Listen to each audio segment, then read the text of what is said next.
Je vois qu'on est déjà plus d'une quinzaine à être connectés. Donc il est 12h02, donc comme j'ai dit, je vous propose de commencer. Je vous remercie de rejoindre ce webinaire qui est consacré au dispositif donc Connecting Europe Facility et en particulier à l'appel à projet qui est ouvert en 2024, donc qui concerne le financement pour les infrastructures notamment de recharge électrique et d'avitaillement en hydrogène. Donc voilà, on aura le plaisir d'écouter Maria Tortorella qui travaille donc pour la DGITM au niveau du ministère de la Transition écologique et qui suit de près ce dispositif-là, qui présentera les contours de cet appel et dans quelle mesure cet appel peut potentiellement faire office d'opportunité de financement pour les projets d'un certain nombre d'entre vous. Donc simplement pour la petite introduction, ce webinaire, il est organisé par le réseau French Automotive and Mobility Network, qui est, comme vous le voyez à l'écran, la coalition d'un certain nombre d'organisations, dont les 4 pôles de compétitivité, mobilité et automobile français, qui sont dispersés dans un certain nombre de régions du territoire français.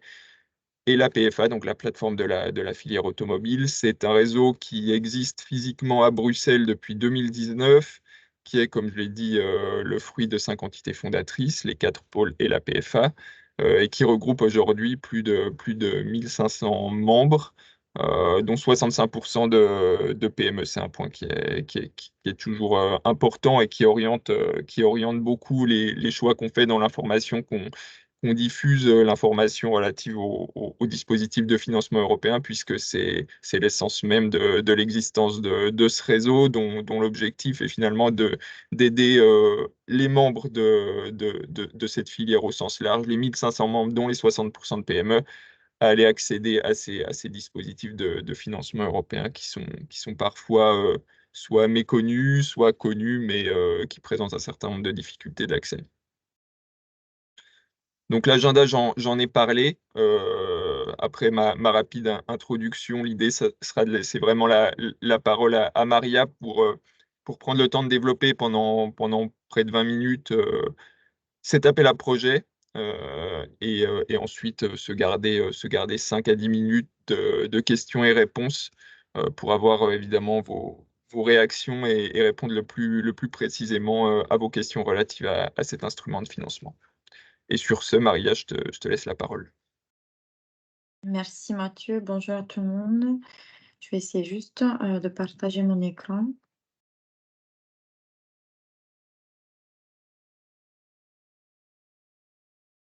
Voilà.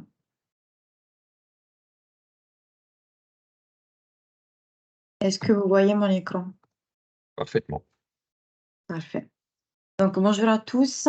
Donc effectivement, je travaille au sein de la DGTM. Je suis le point de contact national pour l'appel à projet AFIF, carburant alternatif, mais pour tous les appels à projet, toutes les thématiques qui concernent le MIE ou CEF en anglais. Donc dans le cadre du MIE, nous avons... est-ce que vous voyez le prochain slide?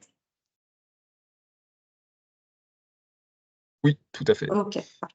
Donc dans le cadre du MIE, donc du mécanisme pour l'interconnexion en Europe, nous avons l'Alternative Fuel Infrastructure Facility, qui est vraiment un instrument de financement destiné à soutenir le déploiement des infrastructures des carburants alternatifs le long du RTOT. Donc c'est là, c'est très important, c'est le critère principal en fait pour tous les projets éligibles qui seront puis financés. Donc les activités doivent être conformes au règlement RTOT qui est actuellement celui en vigueur, c'est celui qui a été publié et adopté en 2013, qui a été donc abrogé. Nous attendons donc pendant l'été la publication du prochain règlement RTOT 2024, qui devrait être donc celui qui fera référence pour les prochains dépôts à partir de septembre 2024. Donc, concernant les activités qui peuvent être financées, je vous ai mis ici une liste de toutes les activités qui sont présentées dans l'appel à projet pour ensuite les détailler ensemble. Normalement, cet appel à projet à FIF a été aussi ouvert à la candidature pendant la période 2021-2023. Et la plupart des activités, effectivement, sont les mêmes. Il y a certains, par contre, qui ont été changés. Par exemple, les projets biogénels, donc pour gaz naturel liquéfié, ne sont plus éligibles pour les prochaines dates 2024-2025. Et également, la durée de projet a été prolongée de 36 mois à 39 mois. Donc, nous commençons par l'électromobilité. Donc, nous avons comme contribution unitaire la possibilité de financer des points de recharge accessibles au public. Donc, c'est absolument essentiel, destinés aux véhicules légers localisés sur l'RTT et pour les véhicules lourds d'une puissance minimale de 350 kW le long du réseau routier RTT. Quand je mentionne le réseau RTT, ça veut dire que la possibilité se prolonge jusqu'à 3 km de la sortie la plus proche d'une route RTT. Pour les bandes de recharge véhicules lourds, donc la deuxième option, il y a également la possibilité d'être financés s'ils sont présents dans des nœuds urbains ou dans des parkings sûrs et sécurisés. Pour la troisième option, donc les points de recharge accessibles au public dédiés aux véhicules lourds d'une puissance minimale de 150 kW, ils sont éligibles que s'ils sont localisés dans des parkings sûrs et sécurisés. Donc, passons maintenant à la possibilité du co-funding, donc de bonnes recherches cofinancées. Il est indiqué donc, dans l'appel à projet qu'il est possible de déployer une infrastructure comprenant un chargeur mégawatt ainsi que tous les types de chargeurs. Donc, comme vous voyez juste en bas du slide, 250 kW et 350 kW, uniquement en conjonction avec l'installation d'au moins un chargeur mégawatt. Et si cette possibilité vous intéresse, elle sera éligible soit si localisée à 3 km d'une route RTT, soit dans les parkings sécurisés, soit dans les nœuds urbains. Bien sûr, pour tous ces détails, nous pouvons ensuite en discuter dans le cadre d'une réunion ensemble. La deuxième action aussi éligible, c'est celle qui concerne les stations de ravitaillement en hydrogène pour les véhicules lourds et légers, ce qui signifie principalement des stations d'hydrogène fonctionnant avec une alimentation à 350 et 700 bars en accès libre. Donc c'est là encore une fois très important, accès libre, accessible à tout le monde. La commission donc, ne demande que des stations fournissant 1 tonne d'hydrogène par jour, ce qui est en fait l'exigence minimale et s'applique à tout endroit du réseau RTT jusqu'à 10 km du RTT. Donc c'est 10 km et des nœuds urbains considérés. Il est toujours possible, voilà. Il est toujours possible de financer des carburants alternatifs pour les transports publics, mais l'électrification des dépôts de bus n'est plus éligible. Donc c'est là aussi, c'est une activité qui a été éligible dans le cadre du dernier AFIF, mais qui n'est plus éligible. Par contre, SINEA continue à financer l'installation d'une alimentation en hydrogène dans les dépôts de bus, donc pour les transports publics, uniquement dans les nœuds urbains. Et également, la connexion réseau n'est plus une activité éligible. Donc, je vais passer assez rapidement sur le volet maritime parce que je ne sais pas s'il y a des porteurs de projets intéressés. Il y a plusieurs activités donc, qui peuvent être éligibles en considérant l'électrification des opérations portuaires, donc des bornes de recharge fournissant des véhicules portuaires et l'équipement utilisé pour la performance des opérations et des services donc, portuaires qui sont liés. L'équipement aussi du transbordement émission zéro mobile et ou fixe, et raccordement par exemple lié au réseau électrique dans la zone portuaire. Nous avons aussi la possibilité d'avoir des actions éligibles qui concernent le ravitaillement en hydrogène pour les opérations portuaires et également l'infrastructure de soudage pour ravitailler l'ammoniac. Ah voilà, pardon. Nous avons également deux autres actions qui en fait correspondent à une nouveauté dans le cadre du nouveau AFIF, qui était pas présent donc, dans le dernier AFIF 2021-2023, c'est-à-dire la possibilité de financer des infrastructures de soudage pour ravitaillement l'ammoniac sous forme d'un taux de cofinancement fixe, mais également pour ravitailler le méthanol, également sous forme d'un taux de cofinancement fixe. Et par rapport du coup au port éligible, c'est la liste donc, qui est présente en annexe du règlement RTET. Assez rapidement aussi pour les actions éligibles pour le secteur ferroviaire, donc c'est d'infrastructures d'hydrogène, fournissant de l'hydrogène liquide ou gazeux. Pour la question de la localisation, c'est un peu plus compliqué, donc si c'est le cas de projets intéressés, ben, on détaillera ça ensemble. Donc un peu pour entrer un peu dans le cadre général de l'appel à projet. Donc ce que c'est important pour l'appel à projet AFIF, c'est que en fait, il n'y a pas de budget alloué spécifique à une technologie en particulier. Cela, ça veut dire que en fait, il y a une enveloppe dédiée à l'AFIF qui est d'environ 1 milliard d'euros qui est divisé en deux enveloppes, une enveloppe pour le réseau, pour les pays de la cohésion et une enveloppe pour les pays de l'enveloppe générale. La France, donc, elle fait partie des pays qui font référence à l'enveloppe générale, qui est d'environ 780 millions d'euros. Et donc, ce budget-là, cette enveloppe, elle est dédiée à tous projets qui seront présentés, qui seront lauréats dans le cadre de une des dates relais de 2024 ou 2025. Donc, on appelle un appel à projet Rolling Call, au fil de l'eau. Donc, c'est le même appel à projet publié en février dernier qui fait référence à tous les projets qui seront déposés au cours de ces 2 ans. Par rapport au taux donc, de cofinancement, nous avons 30% pour tous les projets qui présentent et qui font référence à un cofinancement.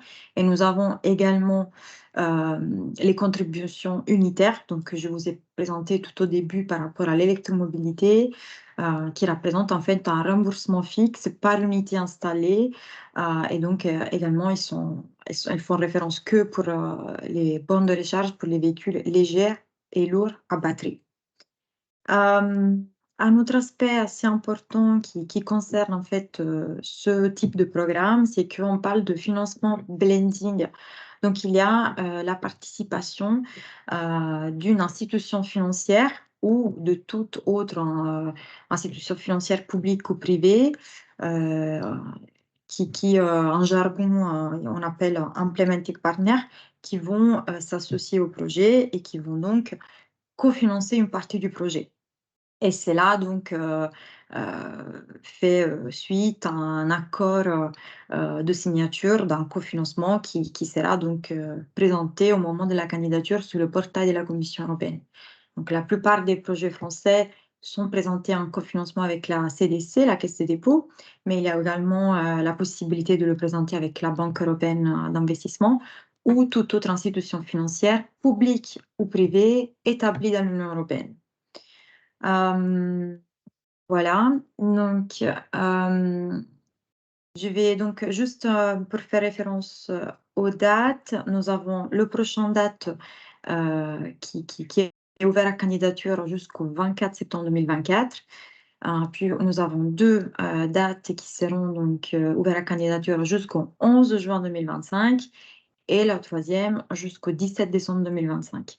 Par contre, nous n'avons pas de prospection, de visibilité par rapport aux prochains 2 ans avant la fin de la programmation de 2027. Donc, nous ne savons pas s'il y aura d'autres opportunités de ce type de financement qui concernent les infrastructures de carburant alternatifs. Donc voilà, c'est aussi ça à prendre en compte au moment d'analyser le type de financement et d'opportunités à creuser. Je vous présente assez rapidement aussi les critères d'évaluation. Donc, il y a plusieurs critères qui sont pris en compte au moment de l'évaluation technique d'un dossier. Ces critères-là sont exactement les mêmes pour les projets MIE, donc réseau central et global, mais également pour les projets donc, de carburant alternatif. Le premier critère, c'est la priorité, l'urgence. Donc, il s'agit vraiment d'évaluer dans quelle mesure le projet répond aux exigences de l'appel et plus généralement dans quelle mesure il correspond aux objectifs et aux politiques plus larges de l'Union européenne. Donc, c'est là concrètement, ça veut dire la valeur ajoutée de l'Union européenne. Si vous avez la possibilité de présenter un dossier avec des localisations qui concernent plusieurs États membres, bah, c'est là, effectivement, ça peut être en valeur ou ça peut être une caractéristique assez positive au moment de l'évaluation du dossier. Le deuxième point, c'est la maturité. Donc, il s'agit de déterminer si le projet c'est en mesure de démarrer et de se terminer conformément au calendrier proposé.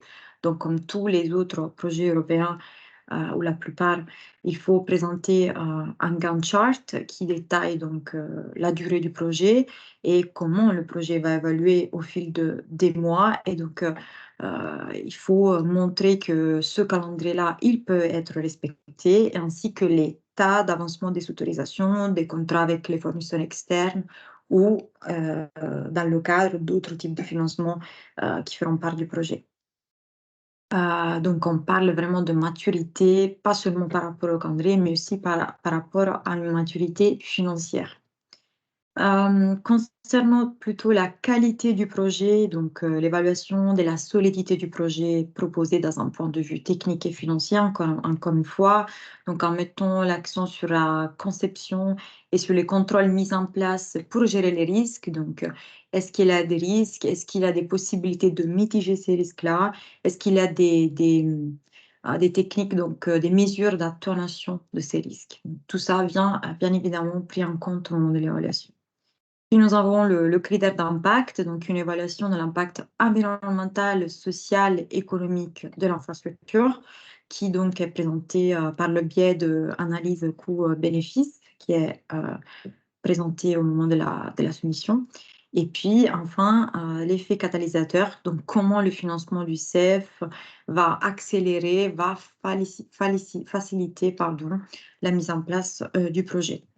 Donc, dernière information aussi que je voulais partager avec vous aujourd'hui, c'est que dans le cadre de tout type de soumission d'un dossier AFIF ou CEF, il faut adjoindre à la candidature 2 pièces qui sont obligatoires. C'est-à-dire la lettre de soutien de l'État membre, et l'Environmental Compliance File. Donc, ces 2 pièces, elles sont préparées par la DGTM. Donc, elles sont préparées suite à une instruction qui est faite par d'autres directions au sein du ministère de la Transition écologique. Donc, c'est là, bien évidemment, prend un certain temps d'instruction afin de pouvoir autoriser ces pièces, surtout par rapport au nombre de dossiers qui seront déposés et bien sûr du délai qu'il faut respecter au moment de la soumission. C'est très important de prendre contact avec le ministère, donc moi-même, pour informer déjà de la possibilité ou également de l'idée de pouvoir déposer un dossier assez rapidement, donc avant le 19 juillet. Mais si vous pouvez le faire avant, ça serait encore mieux. C'est vraiment le moment pour partager ensemble les questions d'éligibilité, pour vérifier que votre projet il est éligible ou s'il y a si, par exemple, un dépôt en septembre, il est plutôt envisagé ou c'est plutôt considéré une soumission plus tardive, prendre en compte, bien sûr, la maturité du projet. Et puis, il y a donc plusieurs documents à remettre au ministère afin de pouvoir préparer ces 2 pièces à soumettre au moment de la candidature. Donc, il y a des pièces qui concernent l'instruction du dossier de conformité environnementale, donc notamment si le projet respecte la directive cadre d'eau et Natura 2000. Et puis, il y a plutôt aussi une remise du dossier même, donc plutôt une instruction technique qui se fait de la part de la Direction générale de l'énergie et climat, puis selon le type de projet, bien sûr, qui va donc finaliser le soutien du ministère. Il s'appelle comme ça, Letter of Support, mais c'est plutôt en fait, une confirmation de connaître le dépôt de ce dossier et d'une part, de prendre connaissance. C'est pas vraiment un soutien, un dossier. C'est là, c'est un document obligatoire dans le moment de la soumission et ne favorise pas un dossier par rapport à l'autre concernant donc l'évaluation technique de la commission. Par contre, je vous ai mis à la fin de mes slides le site officiel sur lequel nous détaillons donc ces dates qui changent donc de date de limite à une autre. Donc c'est là très important. Si vous avez des questions, n'hésitez pas de venir vers moi. Voilà. Merci à tous. Merci beaucoup, Maria. Je propose peut-être de traiter la question de Sandrine dans le chat par rapport à la slide 11 qui concerne le cofinancement donc, de la Caisse des dépôts et consignations ou de la BEI. Donc, est-ce que ce cofinancement doit être à hauteur de 10% minimum? Merci de préciser ce que comporte le 30% de cofinancement de la slide 12, mentionné slide 12.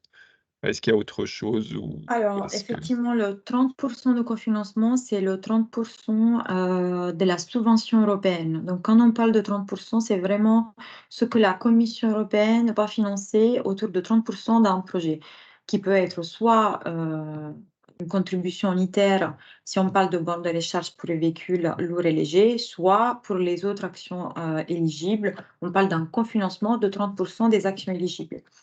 Par rapport au cofinancement de la CDC ou de la BEI ou d'autres types d'institutions financières, privées ou publiques, bah, c'est là, en fait, il faut qu'on détaille ça plutôt avec la Caisse des dépôts. Donc, on regarde normalement chaque projet et puis on considère quel type de financement.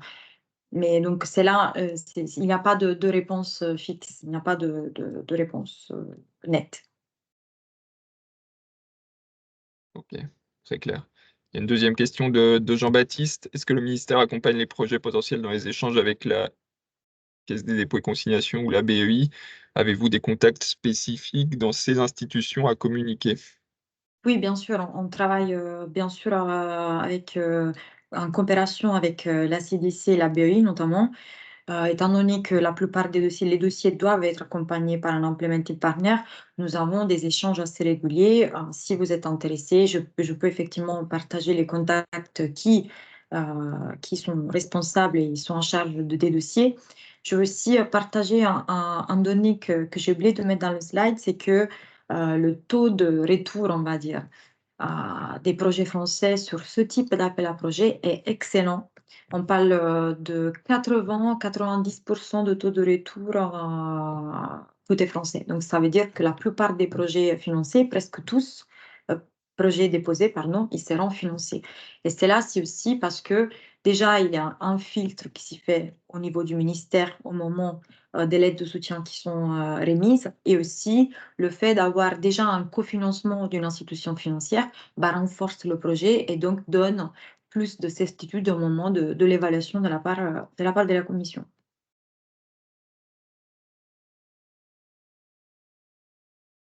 Ok, très clair. On a une question d'Arnaud aussi. Non-IP. Est-ce qu'un projet financé par un non-IP est éligible? Si oui, sous quelles conditions? Oui, exactement. En fait, ils sont éligibles, tout à fait, et c'est exactement les mêmes conditions. C'est juste que ça ne sera pas un implementing partner qui est la Caisse des dépôts et la BEI, mais sera une autre institution publique ou privée établie dans l'Union européenne. Mais il n'y a pas de différence. Très clair. Il y a une question de Cédric. Notre entreprise étant déjà lauréate France 2030 sur l'appel à projet auto, peut-elle tout de même prétendre à ces financements sur la partie véhicules lourds? Alors, normalement, un projet donc, ne peut pas être financé le même projet avec deux types de financement.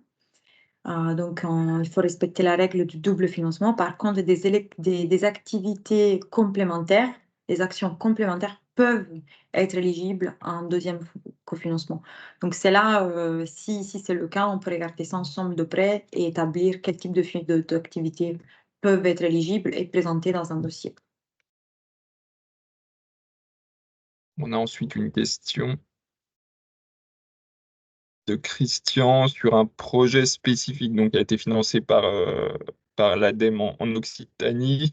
C'est un projet qui correspond à la mise en place d'une station mobile hydrogène sur les emplacements prévus des futures stations d'hydrogène construites dans le cadre de la projet Corridor H2 en Occitanie. Donc, cette station restera 8 semaines par emplacement et permettra aux usagers de tester des véhicules utilitaires légers et des poids lourds fonctionnant à l'hydrogène. Donc, la question, c'est est-ce que ce projet est potentiellement éligible?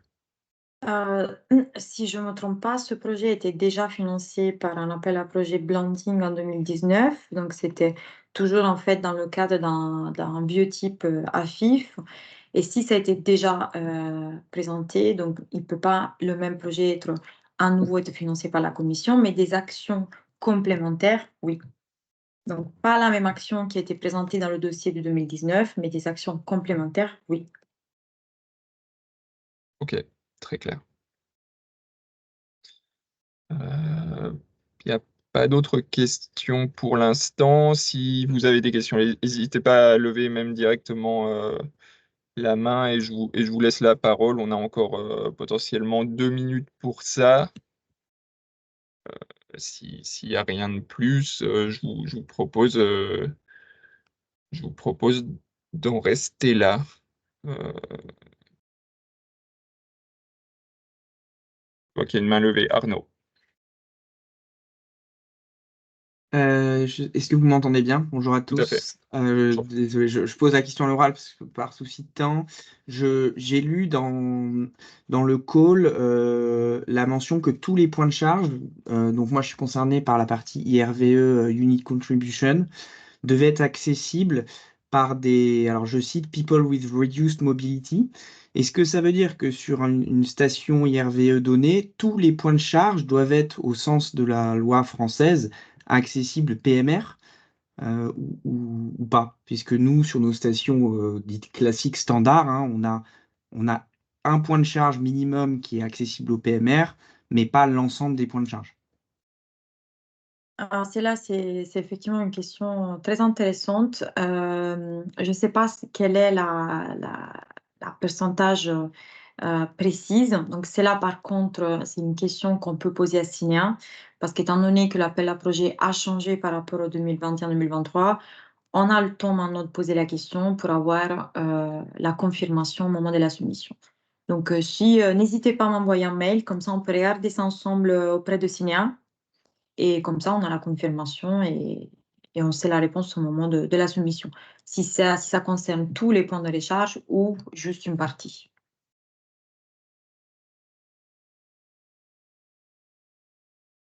Merci beaucoup pour la clarification, c'est parfait. Du coup, s'il n'y a pas d'autres questions, le timing est tenu. Je vous propose de conclure ici. Effectivement, pour répondre à Johan, la présentation sera bien envoyée juste après. Je fais un mail avec les deux supports de présentation qui ont été passés. Merci Jean-Baptiste d'ailleurs pour la réponse dans le chat. Et suivra ensuite la publication d'un replay. Donc, si vous avez des collègues ou des contacts intéressés aussi par l'appel qui n'ont pas eu la chance de s'inscrire ou qui n'étaient pas disponibles pour participer ce midi, ils pourront tout à fait revisionner ce webinaire suite à sa publication. Voilà, je vous remercie tous pour votre participation. Merci beaucoup Maria pour la présentation qui était extrêmement claire et pour la réponse aux différentes questions qui ont été posées. Merci à tous les participants aussi pour l'implication active et pour toutes les questions qui ont été posées aussi. Et sur ce, je vous souhaite une très bonne fin de semaine.